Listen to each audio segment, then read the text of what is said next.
Welcome back to the podcast, everyone. Today, we're diving into the fascinating world of owls. We'll explore their role in mythology, particularly how they've been seen as symbols of wisdom and intuition.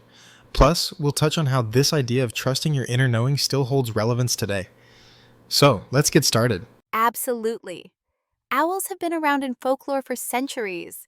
In Greek mythology, for example, Athena, the goddess of wisdom, is often depicted with an owl. The owl, in this case, was not just a companion, but a symbol of knowledge, foresight, and insight.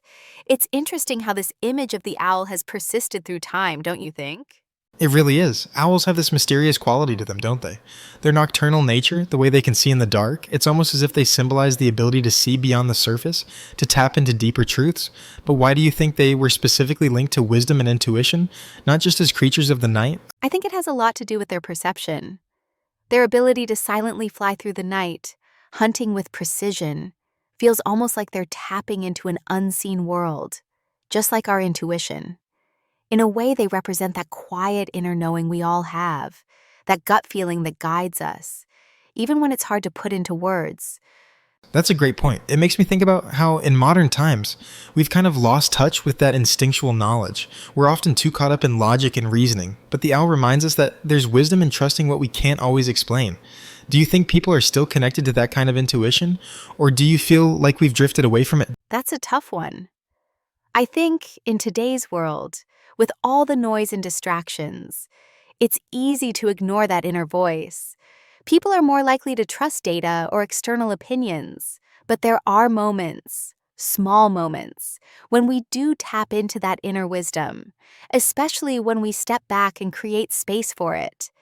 You know, the owl's silent flight reminds us that wisdom doesn't have to be loud to be powerful.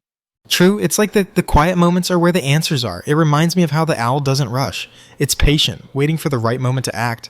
Maybe we can learn something from that when it comes to decision making, don't you think? Absolutely. It's almost like the owl teaches us the art of stillness and reflection. In our fast-paced world, we often make rushed decisions or act on impulse. But if we took a step back, just like the owl, and waited for clarity, we might make more intentional choices. What's your take on trusting intuition, though? Do you think it's always the right path to follow? I think it's definitely important, but like anything, balance is key. Sometimes our intuition might steer us in the right direction, and other times it could be clouded by emotions or biases. So I think it's about finding harmony between logic and instinct. The owl gives us the perfect example of balance. It's not just flying around blindly, it's precise and intentional. There's a lot to learn from that. I like that. Finding that balance. Maybe the owl, in all its symbolism, isn't just a reminder to trust our intuition, but also to approach it with thoughtfulness. It's about finding moments of clarity, not just acting on impulse. Exactly, and I think that's what makes the owl such a powerful symbol, not just in mythology, but for us today. It's about learning to listen, be still, and trust that inner knowing, but also knowing when to pause, reflect, and choose wisely. It's about being intentional with how we move through life. I couldn't agree more. It's a nice thought, isn't it? Maybe next time we're faced with a tough decision, we should channel our inner owl. Be still, trust that inner wisdom, and take our time. I love that idea. So for everyone listening, what do you think? How often do you trust your inner knowing, and how do you tap into it? The owl might be a good place to start. Definitely. Thanks for tuning in, everyone. We hope you feel inspired to listen to your inner wisdom a little more closely. Take care, and we'll see you next time.